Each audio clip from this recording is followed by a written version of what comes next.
परमेश्वर का हम धन्यवाद करते हैं और सभी मसीह भाई बहनों को जय मसीह की। मेरे प्यारो, आइए प्रभु का वचन सुने और अपनी सारी चिंता परेशानियों को प्रभु के हाथ में सौंप दे। क्या जाने प्रभु की दया हो और आप वचन सुनते सुनते भले चंगे हो जाए। तो जो लोग नए, कृपया इस चैनल को सब्सक्राइब कर दे। तो मैं आज का कार्यक्रम लाया हूँ कि परमेश्वर के जब हम विरुद्ध में जाते हैं तो क्या होता है, उसी के लिए यह कार्यक्रम है और आप लोग ध्यान से सुने। प्रभु आपको आशीष देंगे। यहाँ यूहन्ना की किताब अध्याय 5 और वचन 14। इन बातों के बाद वह यीशु को मंदिर में मिला। यीशु ने उससे कहा, देख तू चंगा हो गया है, फिर से पाप मत करना, ऐसा ना हो कि इससे कोई भारी विपत्ति तुझ पर आ पड़े। हालेलुया। यहाँ प्रभु यीशु मसीह एक 38 साल के रोगी था जो बैठे बैठे 38 साल बिता दिया इस आशा में कि मैं इस कुंड में जाऊंगा और चंगा हो जाऊंगा, परंतु वह जा नहीं पाता था। उससे पहले दूसरा कोई कूद जाता था। तो यहाँ प्रभु यीशु मसीह उस पर दया किए और उसे बोले कि चल उठ, खाट उठा, चल। फिर वो चलने लगा। तो प्रभु को वह मंदिर में मिला तो प्रभु उससे कह रहे हैं कि देख तू अब चंगा हो गया है और फिर से पाप मत करना, कहीं ऐसा ना हो कि इससे भी कोई भारी विपत्ति तुझ पर आ पड़े। प्रभु कह रहे हैं उस व्यक्ति से जो चंगा हुआ है। तो यानी हम इस वचन से समझते हैं कि जो पाप होता है, पाप के द्वारा ही बीमारियां आती है, परेशानियां आती है। वह हमारा पापी है जो रोग बन के आ जाता है और हम समझते हैं कि यह कोई बीमारी है, वायरस है, तमाम बातें हैं। इस बात को हम सोचते हैं, परंतु वचन में प्रभु बता रहे हैं कि जो पाप था उसका जब क्षमा होता है तब वो चंगा भी हो जाता है। तो आप देखेंगे जब मूसा परमेश्वर की सेवा कर रहा है और उसकी बहन मरियम और उसका भाई हारून, ये दोनों जन अपने भाई मूसा पर कुड़कुड़ाने लगते हैं, कहने लगते हैं कि क्या यही है जो परमेश्वर की सेवा कर सकते हैं, हम नहीं कर सकते।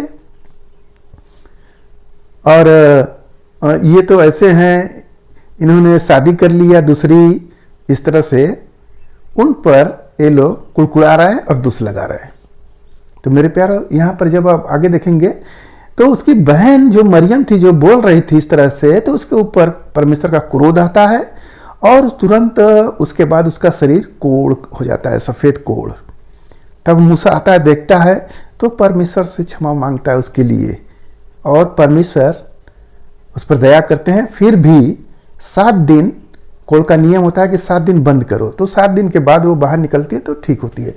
तो यहाँ पर यह देखने को मिला कि जब हम परमेश्वर के दास को जब मन में कोई बुरी बात सोचते हैं, किसी कुड़कुड़ाते हैं, इल्जाम लगाते हैं, तो परमेश्वर का दंड हमारे ऊपर आता है, क्योंकि परमेश्वर ने कहा कि तू अपने मन में भी मेरे दास के प्रति ऐसा मत करना, कुड़कुड़ाना मत। तो जब हम परमेश्वर की आज्ञाओं को तोड़ते हैं तो हमारे जीवन में क्या आता है?